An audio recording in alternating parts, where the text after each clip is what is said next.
Welcome to UBO127. Back with you another Racial Legends video. They're going over Ronda Rousey. So without further ado, let's see what they're talking about. Spotlight, where we're going to tell you about Talaria's latest star. She's tough, she's rowdy, and she's ready to pummel the Dark Lord's ugly mug into submission. Let's give it up for Ronda. Yes, the Ronda Rousey heeded the call and has joined the Banner Lords in their fight for Talaria. Of course, a fighter of her caliber couldn't be anything less than a legendary champion. Want to know why? Let's take a glance at her skills. Ever heard of a 1-2 punch? Ronda takes that concept a step further with her default skill, Flaming Flurry. That has her socking her opponent with 3 jaw-shattering punches. If that target happens to be below half health after the 3rd punch, Ronda adds another punch for good measure. It's a fairly simple skill as far as mechanics go, but it hits hard, and it'll be incredibly useful against the Fire Knight and any other foes that need you to strike in quick succession. Ronda's second skill is Phase Rushdown, and this is where things get wild. Ronda projects her Burning Spear to deliver a brutal 3-hit attack, which is already super awesome. Well, not only does this skill ignore enemy shields and 30% of their defense, but Ronda also places an irresistible block passive skills debuff before attacking and then an irresistible block active skills debuff afterwards. Up until now, Ramantu Drake's Blood was the only champion who could block passive skills. That's right. And if you don't remember why that's a huge deal, let me refresh your memory. Let's look at some of the dangers you face in PvP. Mighty Akko, constantly stealing your buffs. Ronda's got it. Tormund, frozen your champions? No problem, she'll melt his face. Need to revive someone, but there's Lydia on the other team? No longer an issue.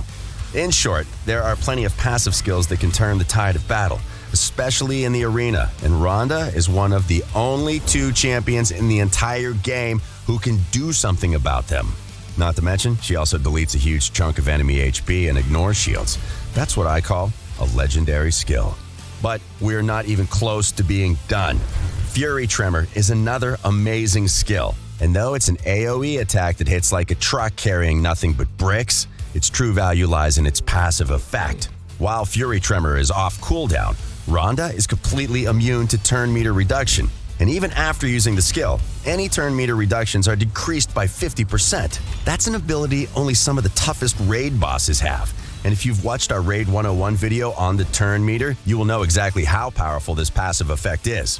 Needless to say, Ronda will be kicking ass and taking names in the arena. Though she's not quite as fast as Lissandra or the Arbiter, she still packs a solid 101 base speed. Coupled with her immunity to turn meter reduction, Ronda's got a solid chance to fly in and knock out whatever dastardly plans your opponent has lined up. This isn't forgetting its utility in PvE either, especially against trickier bosses. Finally, Ronda has a passive skill of her own, In Your Corner. It gives her a chance to tag in on an ally's attack and bring some extra pain. Forget the steel chair, here comes the Flaming Fist. It also gives Ronda a pretty solid shield at the start of each round, which is also a nice boost to her survivability. All in all, simple but very effective. So, as you can see, Ronda will be a great champion for both PvE and PvP battles. Her ability to block passive and active skills and immunity to turn meter reduction makes her instrumental in countering many powerful arena builds, and she can inflict eye-watering amounts of damage. However, she doesn't bring many other buffs or debuffs of her own to the table, so she'll have to be paired with other champions to make for a devastating team composition. One thing to remember is the timing of Fury Tremor. Better hold it for after enemy turn meter manipulators use their big skill.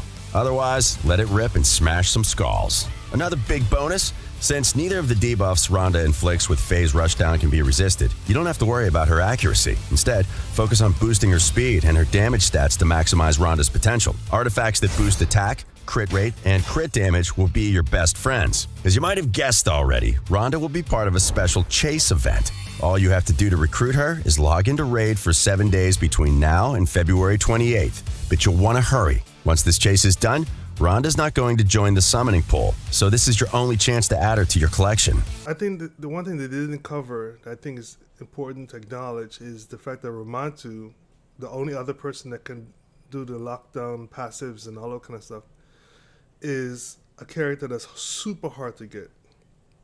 You have to be endgame and you have to defeat all the missions to get, and all the missions are hard. They take a long time to complete.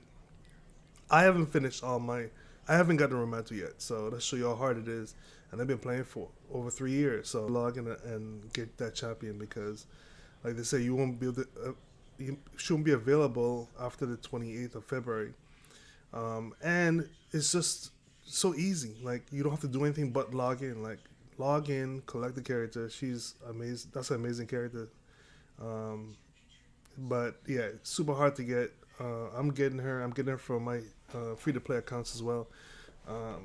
And I highly encourage you to do the same. So that's it for the video. Talk to you guys later. Peace.